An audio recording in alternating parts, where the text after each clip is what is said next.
Bonsoir et bienvenue pour cette nouvelle histoire du soir de papa. Ce soir, je vais vous lire Le petit soldat de plomb. Alors, c'est aux éditions Ozu et c'est d'après les contes de Hans Christian Andersen et l'illustration est de Katia Longhi. Il était une fois 25 soldats de plomb qui étaient tous frères. Ils appartenaient à un petit garçon qui les avait reçus en cadeau pour sa fête. Les soldats se ressemblaient tous, à l'exception d'un seul qui n'avait qu'une jambe. On l'avait jeté dans le moule le dernier et il ne restait pas assez de plomb. Cependant, il se tenait aussi ferme sur cette jambe que les autres sur deux. Sur la table où étaient rangés les soldats se trouvaient beaucoup d'autres jouets. Le plus curieux d'entre tous était un château en papier.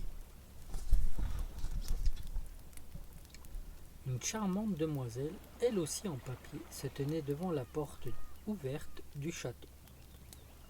Elle avait ses deux bras étendus, car c'était une danseuse, et elle levait une jambe si haut que le petit soldat de plomb ne pouvait pas la voir. Il s'imagina donc que la demoiselle n'avait comme lui qu'une seule jambe. Voilà une femme qui me conviendrait, pensa-t-il. Il faut que je fasse sa connaissance.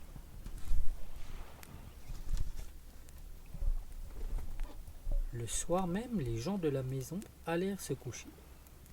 Aussitôt, les joujoux commencèrent à s'amuser.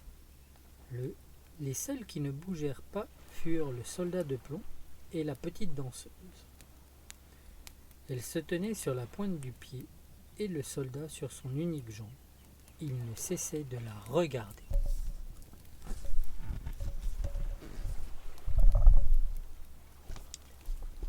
Soudain, minuit sonna. Crac! Près des jouets, le couvercle d'un petit coffre sauta, et un petit sorcier rouge en sortit. « Soldat de plomb, dit le sorcier, tâche de porter tes regards ailleurs. » Mais le soldat fit semblant de ne pas l'entendre. « Attends jusqu'à demain, et tu verras, reprit le sorcier. Le lendemain, lorsque les enfants de la maison furent levés, ils placèrent le soldat de plomb à une seule jambe au bord de la fenêtre. Mais tout à coup, enlevé par le sorcier ou par le vent, il s'envola du 3e étage et tomba la tête la première sur le pavé. Les deux enfants passèrent. « Oh, dit l'un, voilà un soldat de plomb, faisons-le naviguer. »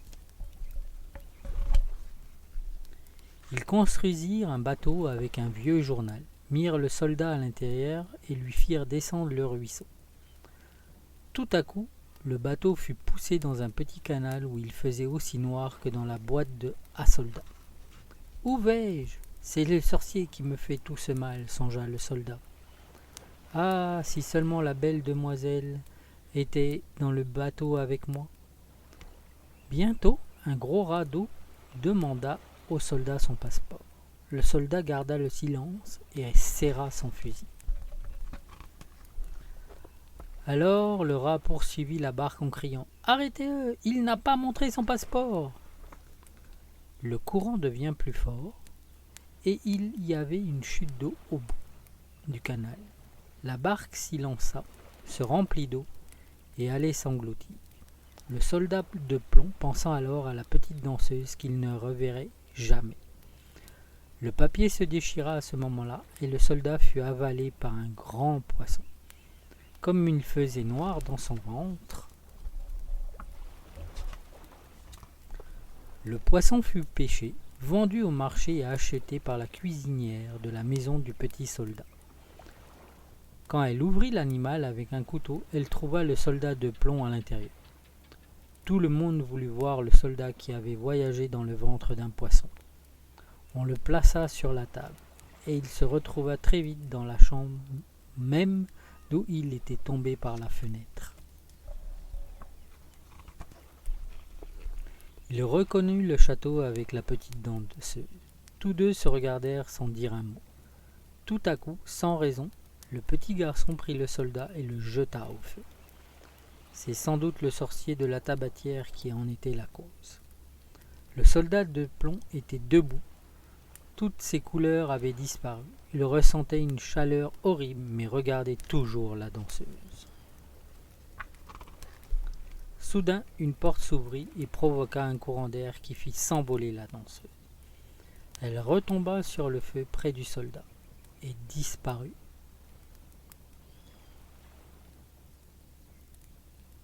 Aussitôt dans les flammes.